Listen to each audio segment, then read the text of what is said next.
రకంగా ఉంది అని నాకు చెబితే మళ్ళీ ఇంకొకసారి ఏం చేశారంటే నెల్లూరులో పక్కన ఒక విలేజ్ లో ఇలాంటి కోలాటం ఉండింది. ఎందుకు ఇవంతా చెప్తానంటే మీకు చెప్తాను లాస్ట్ లో. ఈ తిరిగా అద్భుతంగా ఆ నెల్లూరు కార్యక్రమాన్ని పిలుచుకొచ్చి మా ఊర్లో ఉగాది ఉత్సవాలు చేసినప్పుడు మన చుట్టుపక్కల గ్రామస్తులు అందరూ ప్రతి ఒక్కరూ నన్ను ఆ కోలాటం చూసి అన్నా ఇప్పుడు మేము ఇది 50 ఏండ్ల ముందు మన ఊర్లో పండ్ర భజన కోలాటలు ఇవంతా చూస్తూ ఉంటుంది. అలాంటి కార్యక్రమాలు ఇంత పెద్ద ఫంక్షన్ ఇంత పెద్ద ఈవెంట్లో కూడా ఇంట్లో కార్యక్రమాన్ని చేసినందుకు చాలా కృతజ్ఞతలు చెప్పారు.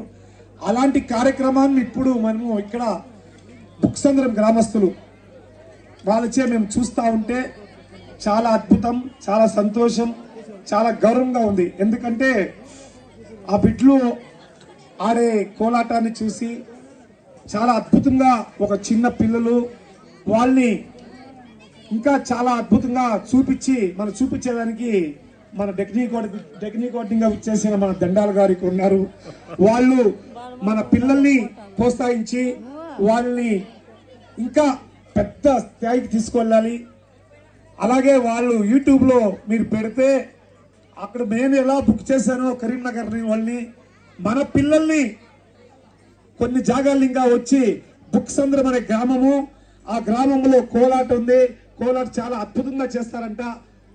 దాన్ని వీళ్ళు బుక్ చేసి కొన్ని విలేజ్లో కానీ కొన్ని సిటీల్లో కానీ మన యూట్యూబర్లు పిలుచుకొని వాళ్ళని ఆడిపిస్తే దానికన్నా గౌరవం ఇంకేం కావాలి.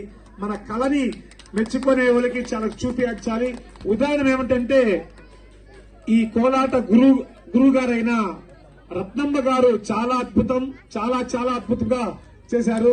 కారణం అంటే ఆ అమ్మ ఏజ్ చాలా మంది ఇక్కడ లేడీస్ అంతా ఉన్నారు. ఆ అమ్మను చూసి ఈ అమ్మ కూడా డాన్స్ ఆడుతా ఉందని చాలా మంది అనుకుంటారు, కానీ వాళ్ళు చెప్పలేదు.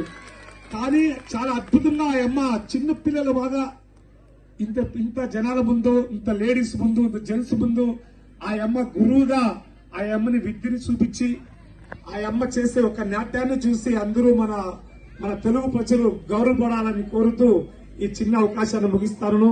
అలాగే మన దండాలు గారు ఇలాంటి కార్యక్రమాన్ని ఎప్పుడూ ప్రోత్సహిస్తారు. మన తెలుగుని ఎప్పుడూ ప్రోత్సహించినందుకు వాళ్ళకి తమిళనాడు రాష్ట్ర చిరంజీవి సేన పరంగా మరియు తెలుగు ప్రజల తరఫున ప్రత్యేక ధన్యవాదాలు తెలుపుతూ ఇలాంటి కార్యక్రమాలు ఇంకా చాలా విలేజ్లో చేయాలి, అందరూ చూడాలి. ఇలాంటి కార్యక్రమాలు చేసినప్పుడు ప్రతి ఒక్క అన్నదమ్ములు దాన్ని ఎంకరేజ్ చేయాలని కోరుతూ చిన్న అవకాశాన్ని ముగిస్తున్నాను. ఈ కార్యక్రమాన్ని చూసేకొచ్చిన ప్రతి ఒక్కరికి ధన్యవాదాలు తెలుపుతున్నాను.